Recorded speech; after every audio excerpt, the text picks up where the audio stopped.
तो इस पर पहले तो आप बताएं कि आज जिस तरह से करके समाअत हुई, और जो कल भी आप ये देखें कि नैब का रवैया था, नैब को कल बुलाया नहीं गया था लेकिन नैब कल हाजिर था, और आज भी जो नैब का रवैया था टुवर्ड्स दिस केस और इस समाअत के दौरान भी जिस तरह से बात हुई, उससे मुताल्लिक आप क्या कहेंगे? मेरे ख्याल से इस पर बात करने के लिए हमें थोड़ा सा पीछे बैकग्राउंड में भी जाना पड़ेगा। कोशिश करेंगे हम कि अपने नाज़रीन को एग्जैक्टली सूरत हाल क्या है वो भी बता सकें, ऐसी सूरत हाल क्यों पैदा हुई है वो भी बताएं, और इस सूरत हाल का फ़ायदा किसको पहुंचने जा रहा है वो भी बताएंगे। ठीक, तो बात शुरू करते हैं फासली ज़मानत से, जिसे आपने कहा कि पहला रिलीफ उनको मिल गया है। ये रिलीफ जो है ना, ये कोई गिफ्ट या कोई तोहफ़ा नहीं है जो दिया गया है। ये कोई भी शख्स जो अपने मुल्क से बाहर चला गया हो, चाहे वो पूछ के गया था, चाहे वो अदालत की मर्ज़ी से गया था, चाहे उसको निकाला गया था, जो मर्ज़ी इसको जवाज़ दे लें, लेकिन जब वो अदालत में सरेंडर करने की ख्वाहिश करे तो अदालत के पास हिफाजती ज़मानत देने के अलावा कोई चारा नहीं होता है। तो ये रिलीफ मिला ज़रूर है उन्हें, लेकिन ये उनका हक था। अब ये बाकी इसके हवाले से जो खबरें चल रही हैं वो मेरे ख्याल से सारा दिन चूँकि चलती रही हैं, उसकी बजाय हम थोड़ा सा इसके पस मंज़र में भी जाएंगे और फिर पेश मंज़र पर बात करेंगे। देखिए, नवाज शरीफ साहब जो हैं, इनको 5 साल तक पीपल्स पार्टी की हुकूमत, 9 साल तक जनरल मुशर्रफ की हुकूमत, और फिर 4 साल तक इमरान खान साहब की हुकूमत तोड़ने की कोशिश करती रही। शेख रशीद जैसे बंदों से ये बयानात दिलवाए गए कि इसमें से शीन निकलेगी, शीन में से जीम निकलेगी, जीन में से पता नहीं क्या क्या निकालते रहे वो बैठ के, लेकिन निकला कुछ नहीं है। आप देखिए, सूरत हाल ये है कि एक भी पार्टी का MNA या MPA टूट के किसी दूसरी पार्टी में नहीं गया है। ये स्ट्रेंथ है नवाज शरीफ की पार्टी की, आप डिनाई नहीं कर सकते इसको। ये रियलिटीज़ हैं, ये फैक्ट्स हैं। पिछले 5 साल में जो अदालतों में उनके साथ हुआ, मैंने तो आपको पिछले 18 साल की बात बताई है।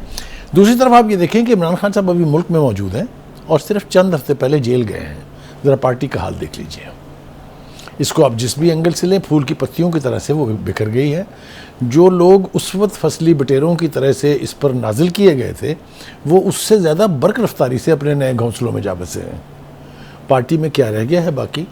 मकबूलियत कबूलियत के वो दावे जो हैं वो अब कहाँ स्टैंड करते हैं, वो मेरे ख्याल से हम नाज़रीन पर छोड़ देते हैं कि कुछ चीज़ें वो तय करें।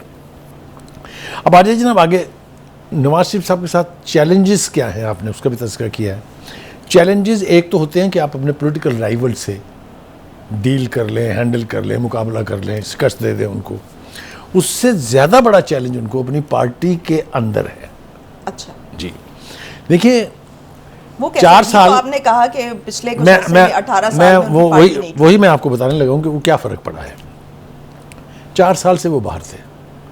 इस उनकी गैर हाजिरी या जलावतनी, जो भी मर्जी नाम दे लें आप इसको, उसके बीच में 16 महीने की हुकूमत रही है PDM के पास, जिसकी क़यादत उनके भाई नून लीग के सदर कर रहे थे। इज़ दैट राइट जी? उस 16 महीने की हुकूमत ने क्या कमाया है, वो कांटे अभी नवाज शरीफ साहब को चुनने पड़ेंगे। इसलिए कि आप उसको जिस मर्जी मेयार पर परख लें, that is a failed government. ठीक है। और क्या हुआ कि पार्टी के अंदर आवाज़ें उठनी शुरू हुई, चाहे वो खाकान अब्बासी, शायद खाकान अब्बासी की सूरत में थी, चाहे वो मिफ्ता इस्माइल थे, या और जो एक दो आवाज़ें आपको सुनाई देती रही। वो लैक ऑफ लीडरशिप थी, क्योंकि वो जब पार्टी के अंदर रह के मुखालफत की बात करते थे, नवाज शरीफ पर एतमाद का इजहार उसके उसी सांस में करते थे। ये कहते थे कि लीडर हमारा जो है वो नवाज शरीफ है। खाकान अब्बासी ख़ास तौर से इस हवाले से अगर हम उसका जिक्र कर लें कि उन्होंने ये कहा था कि मैं जो मर्ज़ी हो जाए, मैं मुस्लिम लीग नहीं छोड़ूंगा और मैं किसी और की क़यादत में काम नहीं कर सकता, चाहे वो शहबाज शरीफ हों, चाहे वो मरीम नवाज़ हो। खुल के उन्होंने कहा। तो ये पार्टी के अंदर का है, लेकिन पार्टी टूटी फूटी नहीं है। ये बंदे भी जिनके मैंने नाम लिए, इनमें से कोई किसी पार्टी में नहीं गया है और ना ही किसी के अनकरीब किसी पार्टी में जाने का इम्कान है।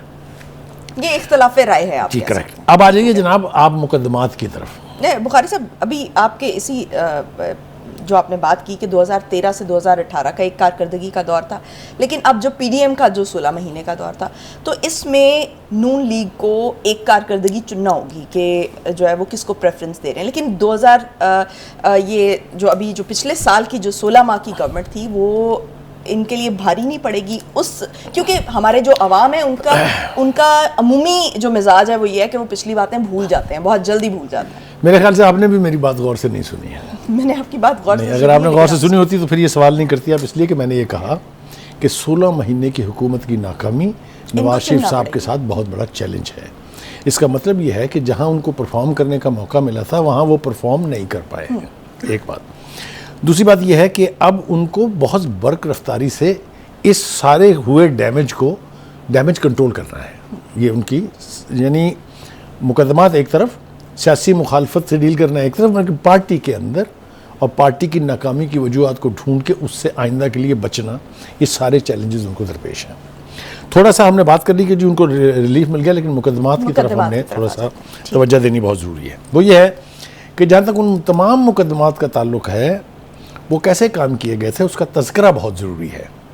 देखिए, पनामा से बात शुरू हुई थी, आपको मालूम है, लेकिन उनको डिस्क्वालीफाई करने के लिए अकामा तख्लीक करना पड़ा। एक ऐसी तनख्वाह जो उन्होंने अपने बेटे से नहीं ली है, कभी दुनिया में सुना नहीं है ये कि इसके ऊपर आपकी नाहली हो जाए, और वो भी उम्र भर के लिए। और पनामा केस में भी डायरेक्ट उनका नाम नहीं था। उनका नाम नहीं था। और पनामा में सिर्फ वो एक नाम तो नहीं था, 482 नाम और भी थे। उनसे किसी ने पूछा वो किसके मामे ताए लगते थे भाई? जिन्होंने उनसे नहीं पूछा, क्योंकि उसमें जजेस भी थे, उसमें जर्नैल भी थे, उसमें मीडिया के लोग भी थे, उनमें वकला भी थे। तो इसलिए वो क्या कहते हैं, भिड़ों के छत्ते में हाथ किसी ने डालने की कोशिश नहीं की, सिर्फ एक बंदे को उठाया और उसे अपने सियासी इंतकाम का निशाना बना दिया। यानी सियासतदान जो है वो आसान शिकार होते हैं। करेक्ट। अब हुआ क्या? पहली बात तो ये कि जब देखा कि कोई सबूत नहीं है तो एक JIT बना दी गई। उस JIT में अनप्रेसिडेंटेड तौर पर, जो पहले कभी नहीं हुआ, वो ये कि आपने जो फौज की जो प्राइम इंटेलिजेंस एजेंसीज हैं उनके 2 एहलकारों को शामिल किया। मगर आपकी तसल्ली नहीं हुई, आपका ख्याल हुआ कि ये शायद काम ना करे, फिर आपने एक निगरान जज बना दिया। इसका भी कोई प्रेसिडेंट नहीं है माजी में। तो इस तरीके से वो मुकदमा जो कायम हुए, उनकी हैसियत और स्टेटस के बारे में खुद जजेस ही बयान कर चुके हैं, जिसका हमने कल पार्शली तज़किरा किया था, अगर आपको याद हो। कि एक तो ये कहा गया कि नैब जो है ये पॉलिटिकल आर्म ट्विस्टिंग का अदारा बन के रह गई है, और इसके कायम करदा मुकदमात में प्रोसिक्यूशन बहुत वीक है। ये चारों सुप्रीम कोर्ट के जजेस ने भी कहा और chief justice of supreme court ने भी कहा। तो आपको एक फील मिल जाती है कि इन मुकदमात की नौयत क्या थी। Is that right? राइट। अब आ जाइए जनाब, एक चेयरमैन होते थे जिसका हमने कल तस्करा भी किया था, वो डुगडी के मदारी वाला, याद है आपको?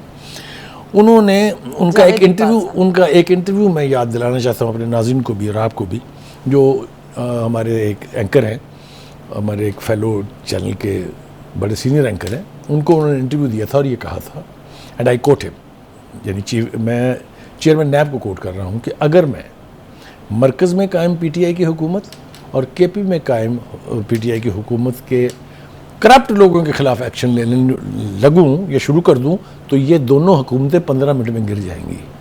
ये दुनिया भर में सुना गया, ये इंटरव्यू दुनिया भर में इसकी बाज़गश्त भी सुनी गई, लेकिन किसी ने ये नहीं पूछा उनसे कि ये है वो शफाफियत जिसका आप नारा लगाते हैं।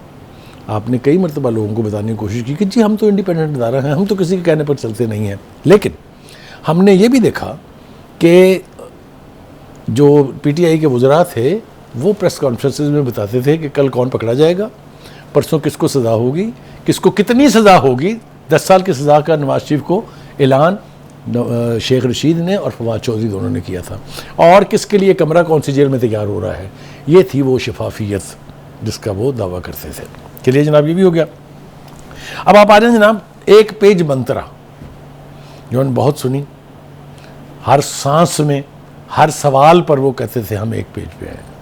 उनसे पूछो मौसम कैसा है, वो कहते हैं हम एक पेज पे हैं। इक़्तिदार में आने वाला हर शख्स यही कहता है। करेक्ट।